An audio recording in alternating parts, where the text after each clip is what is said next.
टिहरी जनपद के बटपुर बुग्याल में स्थित भैरव देवता के सौर में हर तीसरे वर्ष होने वाले मेले का आयोजन इस वर्ष भी बड़े धूमधाम से आयोजित किया गया। बटपुर बुग्याल पहुंचे हजारों श्रद्धालुओं ने भैरव देवता का आशीर्वाद लिया और मेले का आनंद लिया। वहीं मूलभूत सुविधाओं की कमी होने के कारण मंदिर समिति के अध्यक्ष दिनेश चंद्र व्यास ने बटपुर बुग्याल की सुंदरता के बारे में बताते हुए कहा कि यहां पर विकास न होने से पर्यटकों की नजरों से आज भी दूर है। साथ ही मंदिर में सड़क, बिजली, पानी का अभाव होने से स्थानीय लोगों में भी निराशा है। वहीं प्रसिद्ध ज्योतिषी ओम प्रकाश व्यास ने जानकारी देते हुए बताया कि अगर आज हम अपनी संस्कृति को नहीं बचा पाए तो आने वाली पीढ़ी से क्या उम्मीद कर सकते हैं। वहीं उन्होंने श्रद्धालुओं को जानकारी देते हुए बताया कि 8 भैरवों में से एक बटपुर सौर में काल भैरव के रूप पूजा की जाती है। वहीं उन्होंने ज्योतिष शास्त्र के बारे में विस्तार से जानकारी दी। मेले में भिलंग, बासर सहित भिलंगना ब्लॉक के हजारों श्रद्धालु मौजूद रहे।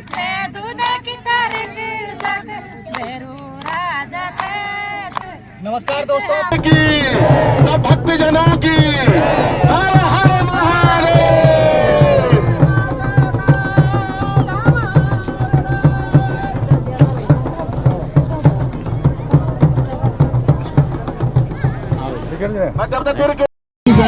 जनेव धन्वानि तन्वसे नमो त्रिनेभ्यो जय दिविजय कामरिकनिकवाहातेभ्यो दश प्राचीर दश दक्षिणां नमस्ते नमस्ते श्रुति ज्ञान गम्या नमस्ते नमस्ते श्रुति ज्ञान। ये मेला बरसों से ही हम देखते हैं, दादा परदादा से मेला चल रहा है और सारे गांव वाले ग्रामवासी इस मेलों को करते हैं। ये हमारे गांव से 5 किलोमीटर ऊपर चढ़ना पड़ता है इसमें। और यहाँ पर जो भैरव देवता का ये मंदिर है और इसमें सारे गांव के लोग, बासर भिलंग गोने के लोग आते हैं, परंतु यहाँ जो है पैदल चलना पड़ता है 5 किलोमीटर और यहाँ पानी की व्यवस्था भी नहीं है। हम तो सरकार से मांग करते हैं कि सरकार जो है एक तो हमें रोड और एक पानी की व्यवस्था, और पर्यटन के लिए यहाँ घर भी नहीं है। यहाँ छानियाँ हैं, ये लोग 6 महीने यहाँ रहते हैं, 6 महीने चले जाते हैं। यहाँ बर्फ़ गिरती है और भांति भांति की यहाँ भी जड़ी बूटियाँ हैं। बड़े सुंदर जो है ये बुग्याल है।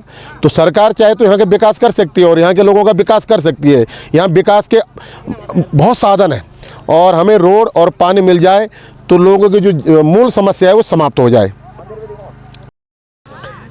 फिर उसको नमस्कार। ये बड़ी अच्छी बात आपने पूछी है। यहाँ पर जो है यूँ तो कहते हैं ये बटपुर का धाम है और यहाँ पर हमारे भैरव देवता है जो कुल देवता हमारे, इनका एक तरह से सिद्ध निवास स्थान है, सिद्ध धाम है, सिद्ध पीठ है।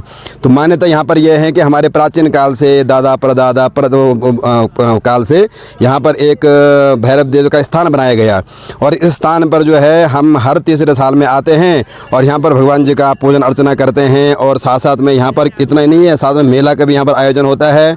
और इस क्षेत्र में यूँ कहें तो हर पट्टी के लोग, केमर पट्टी के, बासर पट्टी के, भिलंग पट्टी के, हर तरह के लोग आते हैं, हर क्षेत्र से लोग आते हैं। और यहाँ पर खास करके जो हमारा उद्देश्य है आज का, प्राचीन काल में क्या हमारे दादा परदादा ने क्या किया है इस विषय में तो मुझे जानकारी नहीं होगी, परंतु अब हमारा क्या उद्देश्य है, क्या प्लान है। यहाँ पर जो है एक तरह से अपना कुल देवता, हम गढ़वाल के परंपरा वाले लोग हैं, गढ़वाल में रहते हैं। गढ़वाल क्या यूँ कहें कि पूरी भारतवर्ष में हर कुल वालों के, हर गोत्र वालों के एक कुल देवता हुआ करते थे जो कि प्राय अब लोप हो चुके हैं। हम अधिकांश लोगों को पूछते हैं, आप राजस्थान में जाएं, कहीं और जगहों में जाएं, बोले कि आप कुल देवता कौन है, उनको नहीं पता ये क्या होता है।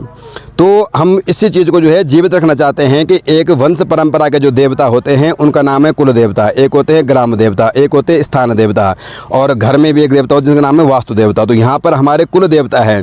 हम यहाँ पर ये इस उद्देश्य से कर रहे हैं कि यहाँ पर हमारा कुल देवता का मंदिर थोड़ा सा बड़ा बना रहे हैं ताकि आने वाली पीढ़ी को भी एहसास हो, वो भी याद रखे कि हमारे कुल देवता भैरव जी हैं। और यदि आज हम नहीं कर पाएंगे तो अगली आने वाली पीढ़ी इसको कर नहीं सकती। इसलिए जो है हमारा भरपूर प्रयास है, आप सभी से सहयोग की अपेक्षा भी है कि यहाँ पर जो हम सोच रहे हैं कि एक बढ़िया सा सिद्ध पीठ है, बढ़िया सा सिद्ध धाम बनाया जाए और बाकी यहाँ पर यहाँ का वातावरण बड़ा अच्छा है और यहाँ पर रमणीक स्थान बन सकता है, यहाँ पर टूरिस्ट प्लेस बन सकता है और सिद्ध धाम, यहाँ पर हमारे जोगी महात्मा लोग, सिद्ध पुरुष लोग यहाँ पर आकर के निवास कर सकते हैं। तो तीर्थी कुर्वन्ति तीर्थानी, जब यहाँ पर जो है ये सिद्ध पीठ बन जाएगा, मंदिर बन जाएगा, बढ़िया सा एक गौशाला और साथ में एक धर्मशाला का निर्माण हो जाएगा, तो हमारा प्लान ये है कि आगे हम यहाँ पर एक सिद्ध बाबा को या किसी महात्मा को यहाँ पर नियुक्त करेंगे और दिन रात अर्चना करेंगे। अर्चना यहाँ पर कुल देवता प्रसन्न, मानते हैं कि यदि कुल देवता प्रसन्न हो गए तो ये लगाओ कि हमारे वंश में किसी प्रकार कोई विघ्न बाधाएं नहीं होती। वो हमारे एक रक्षक होते हैं, रक्षक नहीं हमारे साथी होते हैं। हमारे जिस प्रकार से माता पिता हमारे के आशीर्वाद से हम चलते हैं, उसी प्रकार से कुल देवता के संरक्षण में हम जो है दिन दुगनी रात चौगुनी तरक्की कर सकते हैं। या उनको ये प्रसन्न हो गए तो अन्यत्र किसी के शरण में जाने की आवश्यकता नहीं है। अनन्यास चिंतयन्तो माम ये जना पर्युपासते तेषाम नित्यम वियुक्तानाम योगक्षेमम वहाम्यम। ये कहते हैं कि अनन्य भाव से इनके लिए और किसी चीज़ की आवश्यकता नहीं है। ये मंदिर बनाना, ये गौशाला बनाना, ये धर्मशाला बनाना, ये तो हमारी एक तरह से अपने मन की भावना है। इनको तो केवल पत्रम पुष्पम फलम तो भाव से चाहिए, इनको भाव चाहिए। हाँ, ये भी बात आपने अच्छी पूछी है कि यहाँ पर 9 नरसिंह 86 भैरव होते हैं। इसमें से जो है हमारे जो यहाँ पर मान्यता है, यूँ तो जो है अष्ट भैरव का नाम प्रचलित है जो हमारे शास्त्रों में वर्णन है। अष्टांग भैरव, रुरु भैरव, उन्मत्त भैरव, काल भैरव, इस प्रकार से 8 भैरव है। तो यहाँ पर मान्यता कि साक्षात काशी के जो कोतवाल हैं, काशी में हम जाते हैं, काशी के जो कोतवाल हैं, जब तक उनकी अनुमति नहीं ली जाए तब तक जो है काशी विश्वनाथ बाबा के दर्शन करे सफल नहीं मानते हैं, वहाँ की पूजा सफल नहीं मानते हैं। तो उसी प्रकार से यहाँ पर भी जो हमारे कुल देवता है, इनका हमने जो सुना है ये काल भैरव के ही स्वरूप है, काल भैरव हैं और हम काल भैरव के रूप में ही इनको पूजते हैं। महाराज हमारे जो है भारतीय परंपरा इसीलिए तो महान है। यहाँ पर जो है हमारे ऋषि मुनियों ने इतना तप किया, इतना रिसर्च किया और हमारे लिए सारे पुराण, सारे वेद, सारे ग्रंथ, 6 शास्त्र, 18 पुराण और 4 वेदों की रचना की है। उसी में से जो एक ज्योतिष भी है, तो ज्योतिष एक तरह से वेदों का नेत्र है।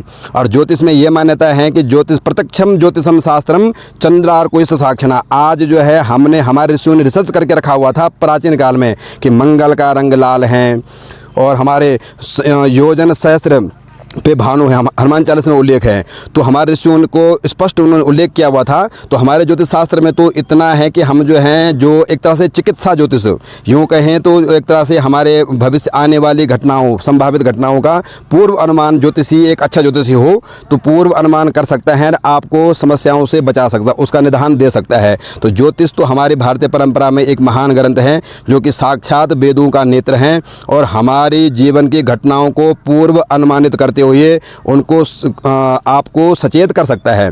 कोई बदल नहीं सकता है। यूँ कहें कि हम आपके भाग्य को बदल दें, आपके भाग्य में जो हैं सो हैं, भाव ही मेट सके त्रिपुर, यदि बदल सकते हैं तो भगवान शंकर हैं। अन्यथा ज्योतिषी आपको इतना बता सकता है कि आपके आने वाले समय में ये घटनाएं अच्छी हैं, ये बुरी हैं, उससे सचेत कर रहे। यदि कोई बुरी घटना है तो उससे आप सचेत कैसे हों, उससे आप कैसे बचें, तो ये आपको पूर्ववत कर सकता है। तो हमने देखा, हमने आज तक जो है आज के एक्सपीरियंस में हमने विगत 15 सालों से ज्योतिष का काम कर रहे हैं। तो हमने ये देखा कि हमने वास्तव में पूर्व अनुमानित करते हुए लाखों लोगों को शायद सचेत किया होगा और आज वो धन्यवाद भी देते हैं कि आप नहीं होते तो हम इस समस्या से घिर जाते हैं। यदि ज्योतिष ये करता है कि यदि हाथ यहाँ से कटना होगा तो उपाय करने से या नग पहनने से या कोई और पूजा पाठ आदि करने से उंगली कटेगी, खून तो होना है लेकिन यहाँ से नहीं, यहाँ से, इतना ज्योतिषी कर सकता है। ये ज्योतिष की महानता है।